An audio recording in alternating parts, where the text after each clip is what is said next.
जो सरहद पार सिख रहनुमा हैं उनके खिलाफ भारत कार्रवाइयाँ करता आया है, उन्हें धमकियाँ देता आया है। हरदीप सिंह निज्जर के कत्ल में भारत मुलविस है, जिसका एतराफ़ उस वक्त के जो वज़ीर आज़म थे कनाडा के, उन्होंने भी किया। अब एक रिपोर्ट जो है वो शाया हुई है, इस रिपोर्ट में भी उन्हीं बातों का एतराफ़ किया जा रहा है। क्या कहेंगे आप? जी हाँ, देखें, ये चीज़ें एस्टेब्लिश करती है कि इंडिया टेररिज्म को एज ए स्टेट पॉलिसी के तौर पे इस्तेमाल करता है। और फिर थे, चाहे वो सिख थे या कश्मीरी थे, उनको असैसिनेट करवाया। और पहले हमने देखा कि जो ट्रांसनेशनल रिप्रेशन था, सिखों के असैसिनेशन हरदीप सिंह निज्जर से स्टार्ट की कनाडा में। और फिर एक और प्लॉट इन्होंने कोशिश किया था कि गुरपतवंत सिंह पन्नू को असैसिनेट कराने के, लेकिन वो एक स्टिंग ऑपरेशन में वो तमाम लोग इन्वॉल्व थे, वो पकड़े गए। फिर एक अवतार सिंह खांडा था यूनाइटेड किंगडम में, वो वहाँ पे मारा गया था। एक लाहौर में भी मारा गया सिख था, परमजीत सिंह पंजवर, इसमें भी रॉ इन्वॉल्व थी। इसके अलावा आप देखें जो 20 से 22 के करीब कश्मीरी जो मारे गए पाकिस्तान के मुख्तलिफ एरियाज में, वो भी उसमें इंडियन रॉ इसमें शामिल थी। और फिर आप देखें कि इंडिया जहाँ दहशतगर्दी करवा रहा है, वहाँ पे बहुत सारे और कामों में ये इन्वॉल्व हैं। ये स्पिनाच है, स्पाइंग करते हुए कतर में पकड़े गए हैं। अब इतलात ईरान से भी इनकी इन्वॉल्वमेंट की आ रही है। और इसके अलावा ये EU लैब में भी ये पकड़े गए हैं। और इसके साथ साथ आप देखेंगे स्टेज इनकाउंटर्स भी करते हैं, स्टेज रिकवरीज भी करते हैं। और इसके अलावा तो बहुत सारे ऐसी चीजें हैं जिसमें इन्वॉल्व है। लेकिन जो बात अभी जो रिपोर्ट पेश की गई है वो सबूत के साथ है। तो अब responsibility no rest with the international community कि वो इंडिया को कन्फ्रंट करे। ऑलरेडी अमेरिका ने स्पेशली गुरपतवंत सिंह पन्नू के असैसिनेशन में जो निखिल गुप्ता था और जो बाकी लोग थे वो तो पकड़े गए हैं, लेकिन जो एक्चुअल हैंडलर था योरा का, प्रॉब्ली उसका नाम योगेश था, इस तरह कोई, उसको उन्होंने डिमांड किया इंडिया से हैंड ओवर करने के लिए टू कंप्लीट द ट्रायल। सो उसमें भी सबूत है और दुनिया समझती भी है कि इंडिया अपने मकासद के लिए ये कुछ कर रहा है। तो मेरे ख्याल में दिस टाइम कि उनको कन्फ्रंट किया जाए। बिल्कुल। अच्छा सर, क्या ये रिपोर्ट भारत की आलमी साख और जो सिफारती ताल्लुकात है उस पर असरअंदाज हो सकती है? और ये भी कहिएगा, चूँकि खालिस्तान मूवमेंट इस वक्त पीक पे है, आए रोज़ हम देख रहे हैं कि मुख्तलिफ मुल्कों में रेफरेंडम जो हैं वो सिख रहनुमा करवाते हैं, क्या इस रिपोर्ट के बाद इस मूवमेंट को भी तक़वियत मिलेगी? जी हाँ, बिल्कुल ऐसा ही है। देखिए, रियलाइजेशन है सिख कम्युनिटी में। और आप देखें सिख इसलिए भी इम्पोर्टेंट है, ऑल्दो उनके टोटल पॉपुलेशन में 2% दे रिप्रेजेंट इंडिया के अंदर है, क्रिश्चियंस के बाद उनका नंबर आता है। लेकिन 18% जो इंडियन आर्म फोर्सेस है उसमें सिखों की प्रेजेंस है, चाहे मेजॉरिटी उनकी आर्मी में है, नेवी में, एयर फोर्स में भी है।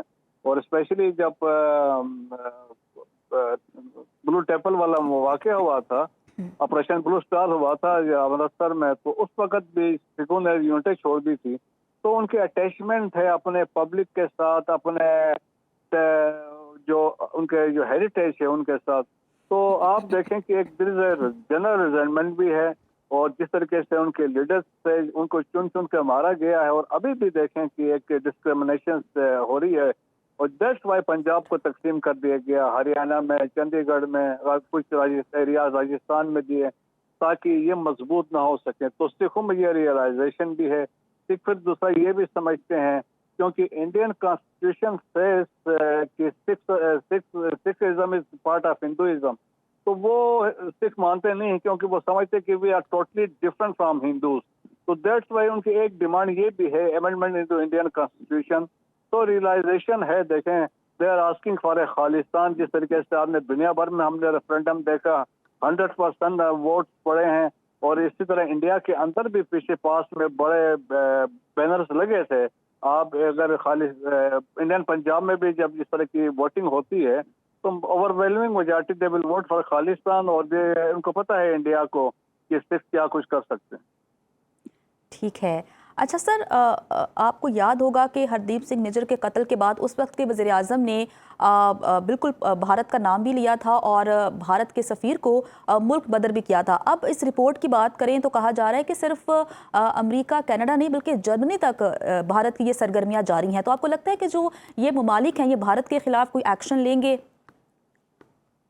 जी हाँ, देखें कि जो जस्टिन ट्रूडो ने तो बड़ा स्टैंड लिया था, और उन्होंने तो अपने हाउस ऑफ पार्लियामेंट में तकरीर करते हुए उन्होंने कहा था कि वी हैव क्रेडिबल एविडेंस है, इंटेलिजेंस है कि जिसमें इंडिया की इन्वॉल्वमेंट है, फिर अमेरिका के सामने भी सबूत आ चुके हैं। दैट्स वाई अगर उनका कमीशन जो रिलीजियस फ्रीडम का कमीशन ने कहा कि रॉ पे तो पाबंदी लगनी चाहिए क्योंकि इनकी इन्वॉल्वमेंट है प्रोसिक्यूशन जो माइनॉरिटीज थे उनको एग्जीक्यूट करने में, तो रियलाइजेशन है। इंडिया वैसे भी देखें कि जिस तरह आज अल जज़ीरा की रिपोर्ट आई है, आर्टिकल जो आया है उसमें इंडिया तो वैसे आइसोलेट होता जा रहा है। पिछले जिस तरह मोदी साहब जब से आए हैं उसके बाद पाकिस्तान को आइसोलेट करने के चक्कर में खुद आइसोलेट हुआ है।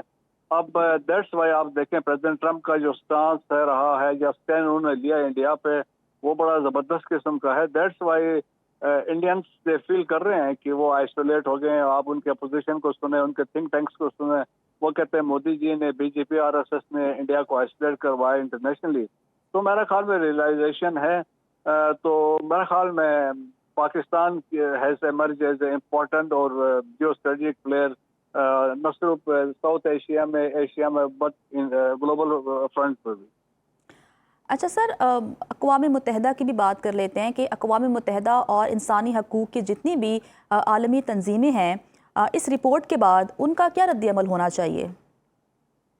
देखिए, उन पर तो बिल्कुल सही उनको एक्शन लेना चाहिए। और यूनाइटेड नेशन असल में चक्कर ये है कि आजकल के दौर में नेशनल इंटरेस्ट देखा जाता है और कुछ ऐसे ममालिक था, जिस तरह मैंने कहा कनाडा का बड़ा ज़बरदस्त एक स्टैंड उन्होंने लिया था, इसी तरह अमेरिका ने लिया। अगर देखें निखिल गुप्ता पकड़ा गया जो एक्चुअल बंदा था जिसने बंदे हायर किए थे गुरपतवंत सिंह पन्नू को असैसिनेट करवाने के लिए, तो उनके पास है, वो तो ट्रायल वहां पे चल रहा है, तो सबूत तो उनके पास से अमेरिकन के पास भी हैं। सो अब ये है ट्रंप इज ए पर्सन जो इनको कन्फ्रंट कर सकता है।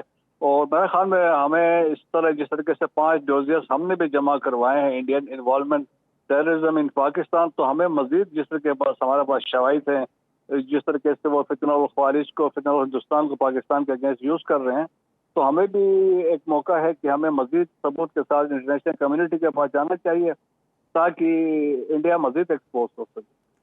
बिल्कुल सर, इंडिया को मज़ीद एक्सपोज करने की ज़रूरत है। अच्छा सर, जैसा कि आपने इससे पहले अल जज़ीरा रिपोर्ट का जिक्र किया, उसमें उन्होंने कहा कि पाकिस्तान को तनहा करने की कोशिश की गई, लेकिन आज भारत खुद तनहा है। अब ये एक और रिपोर्ट सामने आई है जिसमें ये एतराफ़ किया जा रहा है कि किस तरह से भारत जो है वो पूरी दुनिया में दहशतगर्दी फैला रहा है। पाकिस्तान मज़ीद क्या कर सकते हैं? हम सब जानते हैं कि पाकिस्तान और भारत के ताल्लुकात बेहतरीन नहीं हैं। भारत किस तरह से पाकिस्तान के ख़िलाफ़ जो प्रॉक्सीज़ हैं उनको इस्तेमाल करता है, और कश्मीर जो कि बोन ऑफ कंटेंशन है बिटवीन 2 कंट्रीज़। तो आपको क्या लगता है कि कितना ज़रूरी हो गया है कि वो गिरती हुई दीवार को एक और धक्का दिया जाए और इंटरनेशनल फोरम्स पर पाकिस्तान अपनी आवाज़ को मज़ीद मजबूत बनाए अगेंस्ट भारत? ऑलरेडी देखिए, मेरे ख्याल में पाकिस्तान के फॉरेन ऑफिस वाले, स्पेशली हमारे जो परमानेंट रिप्रेजेंटेटिव है यूनाइटेड नेशन सिक्योरिटी काउंसिल में, वो इस पे ऑलरेडी स्टैंड अपना उनके व्यू पॉइंट है वो दे रहे हैं, सबूत भी दे रहे हैं। अब इंटरनेशनल कम्युनिटी की रिस्पॉन्सिबिलिटी बनती है कि वो इंडिया को कन्फ्रंट करें, और जिस तरह सबूत आ रहे हैं, तो मेरा ख्याल में साई टाइम कि इंडिया देखें कि एक इंस्टेबिलिटी क्रिएट करवा रहा है, न सिर्फ साउथ एशिया में, दुनिया भर में जिस तरह ट्रांसनेशनल डिप्रेशन में ये इन्वॉल्व हैं। तो पाकिस्तान मेरे ख्याल में प्रो एक्टिवली ऑलरेडी कर रहा है, मजीद हो सकता है हम एग्रेसिवली यूरोपियन ममालिक में या OIC के प्लेटफॉर्म में, अफ्रीकन यूनियन में हम मजीद इंडिया को एक्सपोज कर सकते हैं। और यकीनन बाकी जो ममालिक है दे अंडरस्टैंड इंडिया काम कर रहा है।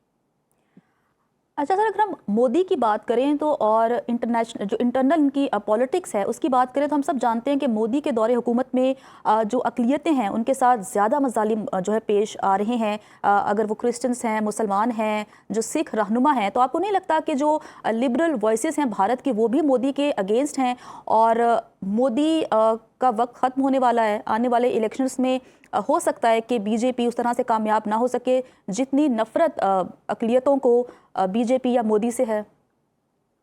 जी हाँ, देखें इसमें 2 काम हुए हैं। एक तो चले जहाँ पे अभी जो उनका ग्राफ था जो 2014 में था, वो आहिस्ता आहिस्ता डिक्लाइन की तरफ गया, और अभी हमने रिसेंट इलेक्शन में देखें मुश्किल से वो 240 सीटें भी नहीं ले सके, मतलब एक जो मेजॉरिटी होनी चाहिए वो नहीं ले सके। तो अभी गवर्नमेंट उनकी totally dependence on 2 local parties हैं, एक जो तेलुगु देशम पार्टी है और एक जनता दल यूनाइटेड है। तो अगर इनमें से एक भी पार्टी हट जाती है तो ये गवर्नमेंट वैसे भी गिर सकती है। تو مودی صاحب کا گراف تو وہاں آیا ہے، لیکن ایٹ دا سیم ٹائم دیکھیں کہ انہوں نے یہ کیا ہے، انڈین سوسائٹی میں انڈین پبلک کا جو سینٹیمنٹ ہے وہ ریڈیکلائز کر دیا ہے۔ اب اس کا واضح ثبوت ہمارے سامنے کیا ہے کہ آپ دیکھیں کہ جس طریقے سے ویسٹ بنگال کے الیکشنز ہوئے ہیں، ایک ایسی پارٹی وہاں ہار گئی ہے جو پچھلے 15 سال سے حکومت کر رہی تھی۔ سو ریڈیکلائزیشن ہے، نو ابھی انڈیا کی society now has become a Hindutvaised, کہ جو سو کال سیکولر کنسپٹ ابھی کوئی نہیں رہا ہے، ایک ہندوتوا ریپبلک ہے جہاں پہ منارٹیز کے لیے، اسپیشلی مسلمس کے لیے، کرسچنس کے لیے، سکھ کے لیے کوئی جگہ نہیں ہے۔ دیٹس وائی دیکھیں کہ کچھ عرصہ پہلے فارمر پریزیڈنٹ اوباما نے ایک انٹرویو دیا تھا کرسٹینا امانپور کو، تو انہوں نے کہا تھا بھائی جس طریقے سے Indians they are dealing with the minorities, انہوں نے کہا کہ there will be a point of time when India will pull apart، India ٹوٹ جائے گا۔ یہی چیز پشونت سنگھ نے اپنی کتاب میں لکھی تھی دی اینڈ آف انڈیا، تو انہوں نے کہا تھا کہ India has gone to dog, انہوں نے کہا تھا India will break up, it will not be Pakistan or any other power, we will commit hara-kiri, ہم خودکشی کر لیں گے۔ تو اس طرف انڈیا ہیڈ کر رہا ہے۔ ٹھیک ہے، ہمارے ساتھ موجود تھے بریگیڈیئر ریٹائرڈ مسعود احمد خان صاحب۔ سر بہت شکریہ وقت دینے کے لیے۔